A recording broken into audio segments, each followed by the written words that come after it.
안녕하세요. 코빗의 피터입니다. 주말 사이에 엄청난 뉴스가 계속 화제를 모으고 있었습니다. 저희 다 망하는 거 아닌가요? 아닙니다. 뉴스에서 많이 보셨을 겁니다. 중국에서 추가적으로 가상자산 업계에 대한 규제를 발표를 해서 비트코인을 중심으로 많은 자산들이 또 조정 국면에 들어갔었죠. 많은 이야기가 오고 가고 있습니다. 일단 이 뉴스가 어떤 뉴스인지 실제로 발표된 내용을 한번 짚어본 다음에 우리가 이 상황을 어떻게 평가해야 될지 저의 의견을 간단하게 공유드리고자 합니다. 구독, 좋아요, 알림 설정 부탁드릴게요. 9월 24일 금요일에 발표가 이제 공식적으로 나왔는데 발표한 주체는 국가발전개혁위원회랑 중국의 인민은행, 중앙은행이죠. 이 두 군데에서 두 개의 문서를 대중들한테 공개를 했습니다. 주요 골자는 가상자산, 특히 비트코인, 이더리움, 그리고 테더 이 자산들의 유통은 불법이라는 내용을 얘기를 하고 있고요. 구체적으로 이렇게 각 자산의 이름을 명시를 한 거는 처음이라고 합니다. 그 다음에 두 번째로는 유통 과정을 지원하는 거래소라든지 부가 서비스를 제공하는 여러 가지 프로젝트라든지 아니면 지갑 서비스라든지 다양한 각종 이 가상자산 관련된 서비스를 제공하는 업체들 이것도 다 불법이라고 이제 명시를 하고 있고요. 그리고 또 한 가지 주목할 만한 것은 이제 많은 분들이 중국이 이렇게 가상자산을 금지하는 게 이번이 11번째다 12번째다 이렇게 얘기를 말씀을 하시는데 한 가지 다른 점은 구체적으로 중국 정부의 어떤 기관들이 인볼브 돼 있는지를 명시를 하고 있습니다. 과거에도 그런 적이 있는데 과거에는 그렇게 언급되는 기관 숫자들이 많지를 않았어요. 5개 정도였는데 이번에는 무려 10개 기관을 이제 구체적으로 언급을 하면서 그 안에는 사법부 관련된 기관들도 포함이 되어 있습니다. 그러니까 이제 실제로 형사 소송을 일으킬 수 있다는 거를 암시하기 위해서 이제 그런 어떤 사법부 기관까지 포함을 시켜서 이번에 문서를 발표를 한 것 같습니다. 네, 그래서 이런 면에서 봤을 때 기본적으로 이걸 우리가 돌이켜 보면 이제 5월 중순이었죠. 그때 이제 석가탄신일이었는데 금년 들어와서는 이제 처음으로 이제 중국이 굉장히 하이 레벨 그 정부 기관에서부터 가상자산에 대한 규제를 하겠다는 의지를 처음으로 밝힌 게 5월 20일 그 석가탄신일 전후에서 이제 그 이야기가 나오고 그때 엄청나게 조종을 받았었죠. 그 당시 문서에도 이미 채굴과 거래를 규제하겠다는 내용이 있었는데 대중매체의 초점은 그 채굴 쪽에 더 많이 포커스를 두었죠. 그래서 실제로 채굴자들이 중국을 떠나서 이제 해외로 나가고 이런 쪽에 더 초점을 두어서 보도가 되었고 실제로 해시레이트도 그것 때문에 많이 떨어지고 이랬었습니다. 분명히 거래에 대한 규제도 언급이 되어 있었는데 그거에 대한 이렇다 할 어떤 액션은 크게 취하고 있지 않다가 이번 발표에 특히 거래 부분에 대해서 좀 더 구체적인 내용을 명시하면서 이런 규제안을 그냥 솜방망이식의 처리가 아니고 확실하게 구체적으로 어떤 식으로 이제 규제를 할 건지를 언급했다는 데서 이번 문서가 좀 의의가 있을 것 같습니다. 그래서 이런 발표 후에 실제로 그 중국 내부의 가상자산 업계에 있는 사람들의 리액션을 보면은 이번 발표가 왜 전하고 상당히 다른 수준의 발표인지 우리가 알 수 있을 것 같아요. 일단 말씀드렸듯이 이 생태계 안에서 지금 활동하고 있는 여러 업체들, 지갑 서비스라든지 아니면은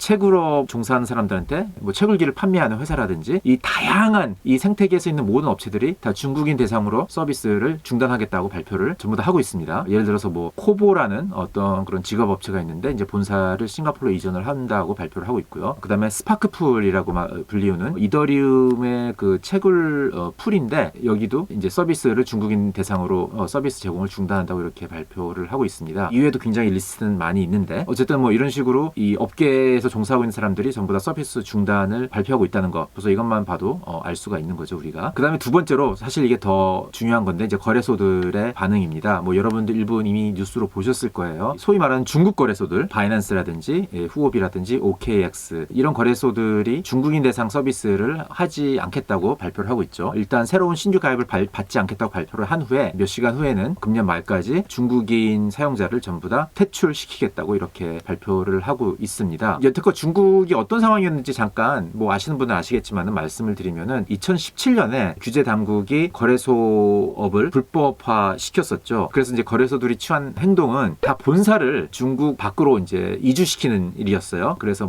싱가포르라든지 아니면 기타 어떤 여러 가지 조세 회피 지역 같은 데로 본사를 옮긴 다음에 거래 서비스를 중국 내에 있는 유저들한테 제공을 했었던 거죠. 그래서 실제로 기술적인 지원이라든지 아니면은 백오피스 담당이라든지 이런 마케팅 팀이라든지 일부들은 전부 다 이제 중국에 남아 남아있는 상황이었습니다. 뿐만 아니라 위안화를 가상자산으로 입금을 할 때 보통 테더를 많이 중국인들은 사용을 하는데 그런 서비스를 P2P 거래로 제공을 하고 있었던 거죠. 그러니까 그런 면에서 2017년에 거래소를 불법화 시켰음에도 불구하고 사실상 유저 입장에서는 크게 뭐 달라진 거는 느끼지 않았던 그런 상황이 과거 4년 동안 이어져 왔던 겁니다. 그래서 이런 거를 이제 완전 원천 차단하겠다는 이제 그런 차원에서 일단 해외 거래소들이 중국인 유저들한테 서비스를 제공하는 것 자체 또 불법으로 하고 그와 관련된 업무에 종사하고 있는 모든 사람들, 중국 내에 있는 모든 사람들도 이제 불법 행위를 하는 거라고 이렇게 명시를 하고 있습니다. 그러니까 상당히 이제 강도 높게 그리고 그동안 존재했던 빠져나갈 구멍들을 전부 다 막아놓은 그런 취지에서 발표된 조치라고 이렇게 얘기할 수가 있을 것 같습니다. 그래서 한 가지 재미있는 또 현상 중에 하나는 실제로 그래서 이런 규제가 나왔기 때문에 이제 중국의 크립토를 사용하는 많은 사람들은 사실상 갖고 있는 크립토를 팔고 이런 행위도 하고 있는 것 같습니다. 특히 이제 중국 거래소들의 스테이블 코인, 테더 같은 스테이블 코인의 입금이 9월 24일 이 조치가 발표된 이후로 좀 늘었다고 해요. 이제 이런 사람들이 전부 다 이제 일종의 지금 들고 있는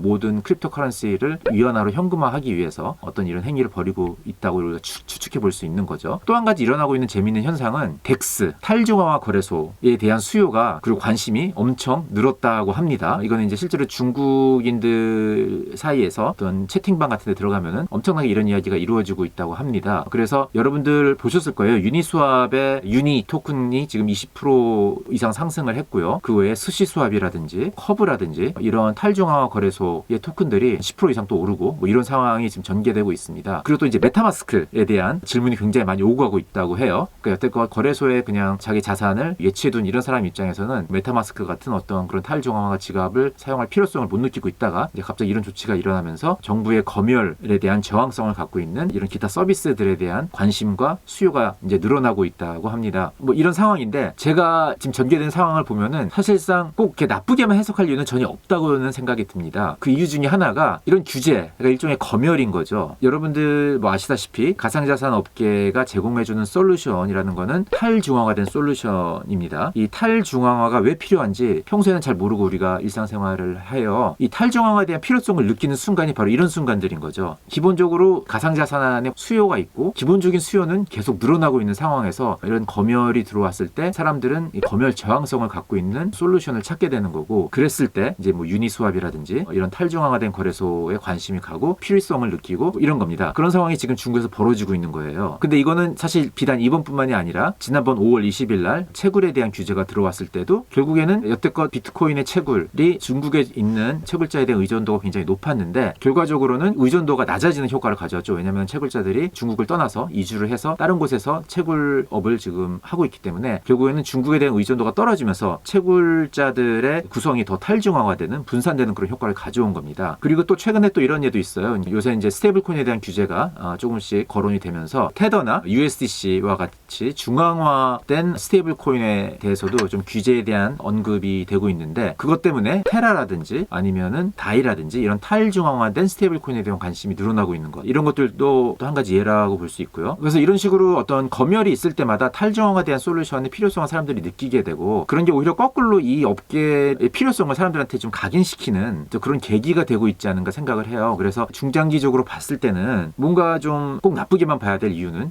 전혀 없다는 생각이 듭니다. 그래서 이걸 더 나아가서 확장을 해보면은 사실 지금 현재 유니스왑 같은 이 탈중앙화 거래소도 규제를 하려면은 중앙화된 부분이 조금씩 남아있기 때문에 지금 뭐 SEC가 움직이는 걸 보면은 유니스왑 같은 거를 규제를 하고 싶어하는 이제 그런 의도가 충분히 엿보이는 부분인데 그랬을 경우에 유니스왑 같은 경우에 타겟팅할 수 있는 부분은 뭐 유니스왑뿐만이 아니라 많은 다양한 어떤 탈중앙화된 그런 서비스들의 디파이 서비스들의 중앙화된 부분 중에 하나가 예를 들어서 뭐 서버 같은 거죠. 서버 같은 거를 AWS나 이런 중앙화된 업체가 운영을 하는 그런 곳에 호스팅이 됐을 경우에는 그런 게 규제 대상이 될 수가 있기 때문에 이런 거에 대한 솔루션도 사실 지금 시장에 존재를 합니다. 예를 들어서 파일코인 같이 서버 호스팅 자체를 분산화시키는 그런 서비스들이 존재를 하는 거죠. 이제 이게 웹3라고 불리우는 그런 영역인데 웹3라는 단어는 이 업계에서 좀 약간 다양하게 쓰이기 때문에 많은 분들이 좀 혼동을 하고 있는데 일반적으로 투자 테마를 얘기할 때 웹3라고 얘기하는 부분은 이 인터넷 인프라를 분산화시키는 거를 지원하는 그런 블록체인 서비스를 보통 웹3라고 얘기를 많이 합니다. 말씀드린 대로 파일코인 같은 게 그런 거고 그 외에도 여러 가지 그 탈중앙화된 어떤 인터넷 인프라 서비스를 제공하는 코인들이 많이 있어요. 또 ICP도 이제 그런 것 중에 하나고. 그래서 이제 이러한 웹3 관련된 가상자산들이 다음 어떤 중요한 테마로 떠오를 수 있는 계기가 될 수 있다는 이런 생각이 좀 듭니다. 그리고 또 이 상황에 대해서 관련해서 미국의 정치인들이 재미있는 발언들 많이 트위터상에서 하고 있습니다. 대표적인 사람이 펜실베니아주 상원의원인 패투미라는 분이죠. 제가 한두 번 언급을 했었는데 기본적으로 굉장히 프로 크립토이신 분인데 이분이 트위터에서 이 중국의 이번에 발표된 내용이 미국이 엄청난 기회라는 얘기를 하고 있습니다. 그래서 구조적으로 미국이 중국보다 우수할 수 있는 그런 증명이 될 수 있다고, 블록체인 산업이 엄청난 혁신임에도 불구하고 구조적으로 살리지 못하는 사회이고 중국은, 미국은 이런 걸 살릴 수 있는 기회가 훨씬 더 갖춰져 있기 때문에 엄청난 기회라는 얘기를 하고 있습니다. 물론 미국 내에서도 정치인들 중에서는 찬성하는 사람과 반대하는 사람이 분명히 존재를 하죠. 그렇지만 일방적으로 아무런 사회적 합의 없이 강요하는 식으로 행정을 하는 게 아니라 중국과 비교해 봤을 때는 훨씬 오픈된 그런 상황에서 많은 사람들이 목소리도 낼 수 있고, 이제 그런 과정을 통해서 규제를 만들어 나가기 때문에 얼마든지 이 기술을 더 유용하게 살릴 수 있는 기회가 미국 사회에서는 있는 거죠. 그리고 중국 영향력이 이 업계에서 떨어진다는 것은 그렇게 나쁜 얘기는 아닌 것 같습니다. 왜냐하면 중국이 사실 이 여태껏 크립토 업계에 기여했던 거를 보면은 채굴과 거래량을 만든다는 거 외에는 없었던 것 같아요. 사실 엄청난 혁신이 중국 내에서 일어나고 있지는 않았었고요. 이 두 가지였는데 이번 조치로 인해서 이 채굴과 거래량 만들기가 이제 중국은 영향력이 더 줄어드는 거죠. 그런데 사실 중국이라는 나라가 블록체인 업계에서 맞지 않는 부분이 굉장히 많습니다. 모든 거를 중앙화돼서 컨트롤하려고 그러는 그런 성향이 강하기 때문에 그런 국가가 크립토 업계에 영향을 행사하는 것보다 좀 더 오픈되어 있는 그런 국가가 인더스트리에서 리더십을 발휘해서 주도해 나가는 것이 맞는 것 같고, 그런 면에서는 영향력이 줄어든다는 게 그렇게 나쁜 뉴스는 아닐 것 같아요. 그런 면에서 봤을 때 한국은 어떻게 해야 될지 뭐 한국 사람으로서 생각을 안 할 수가 없는 거죠. 이제 한국은 다행히도 거래소업을 폐지시키겠다는 얘기는 2017년에 할 뻔하다가 하진 않았죠. 대중들이 목소리를 내서 거래소업을 계속 할 수 있게 되었고, 이제 규제를 만들자는 쪽으로 정책이 바뀌면서 9월 25일부터 특근법 시행령이 가동이 되고 있습니다. 그렇지만은 일부 업계에서는 지리적으로나 문화적으로 미국보다는 중국에 가깝다 보니까 중국스러운 관행이 좀 많이 있었어요. 해결해야 될